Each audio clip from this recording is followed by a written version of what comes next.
Assalamualaikum warahmatullahi wabarakatuh. Perkenalkan, nama saya Dwi Reza Kausar dengan NIM 2401300. Di sini saya tidak sendirian, ditemani oleh teman saya Zaki Julian Putranto, Rasya Fadil, dan juga Maisa Syawal. Kami dari kelompok 11 dan video ini akan membahas tentang apa yang kita buat untuk mengimplementasikan sebuah materi dari matematika diskrit. Sebelum masuk ke alatnya, di sini saya ingin menjelaskan kita itu akan membuat sebuah alat atau sistem dari Arduino Uno yang mengimplementasikan sebuah materi. Sebenarnya materi yang kita buat ini, yang kita implementasikan ini cukup banyak. Di antaranya ada gerbang logika, graf, dan lain-lainnya. Tapi di sini kita akan menekankan untuk graf, lebih tepatnya graf yang berarah. Jadi sebelum masuk ke alatnya, di sini saya akan menjelaskan graf itu biasa digunakan untuk menghubungkan sebuah objek-objek diskrit yang saling terhubung. Seperti contoh adalah sebuah peta yang menghubungkan jaringan-jaringan kota pada suatu provinsi. Dan mungkin untuk penjelasan alatnya akan dijelaskan oleh teman saya. Bismillahirrahmanirrahim. Izin melanjutkan dari penjelasan Dwi tadi. Saya Mahesa Abdurrahman dengan NIM 2403372.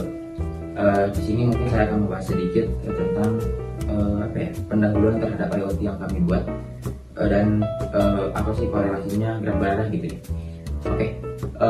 Yang terpikirkan dari kami mungkin ya, karena melihat juga materi yang lain sudah dipakai dan digunakan oleh rekan-rekan yang lain, maka ada satu materi yaitu graf berarah yang mungkin menurut kami ini sebenarnya tanpa kita sadari sudah diimplementasikan dalam kegiatan sebagai mahasiswa RPL gitu. Apa sih gitu ya kan? Mungkin sesimpel ketika kita merancang sebuah sistem, kita butuh yang namanya diagram alur, diagram flowchart, flow map, segala macam. Nah mungkin itu sudah menunjukkan bahwasannya itu adalah sebuah graf berarah. Mungkin bagi saya pribadi itu sudah menunjukkan gitu, salah satu bentuk contoh atau graf berarah gitu.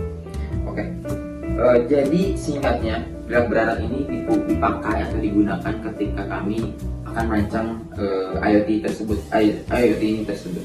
Ini bagaimana sih bentuk implementasinya? Ya tentunya nantinya dia akan menggambarkan ketika mikrokontroler berkoneksi atau berkomunikasi dengan sensor, dengan penggerak motor servo.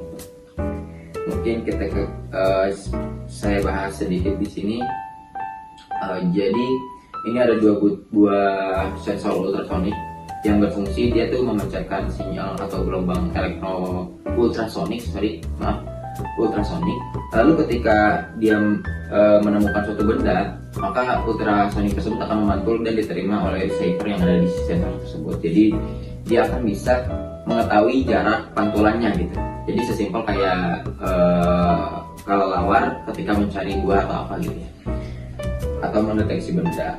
Ketika barang disimpan di sini, kedua sensor mendeteksi dan akan mengukur seberapa besar benda tersebut gitu ya. Setelah diukur, data akan dikirimkan ke mikrokontroler. Mikrokontroler Arduino Uno ini akan membaca dan mengelola data tersebut, lalu memberikan perintah terhadap kedua motor servo. Ketika barangnya besar atau katakanlah kita bikin simulasi paket gitu ya.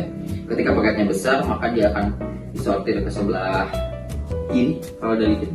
Lalu ketika barangnya kecil akan disortir ke sebelah kanan. Mungkin kita lanjut ke simulasinya yang akan dilakukan oleh rekan-rekan saya, Japoy dan Rasya. Terima kasih dari saya. Boleh lanjut izin. Dadah.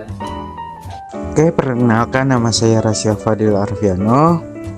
Di sini saya dan teman saya ingin menjelaskan alat yang sudah dibuat. Jadi pertama, alat ini akan mendeteksi apakah ada barang atau tidak.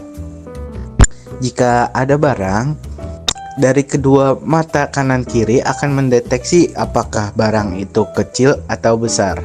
Setelah diketahui besaran barangnya, data akan diproses oleh mikrokontroler yang nantinya akan disesuaikan besar kecilnya oleh servo.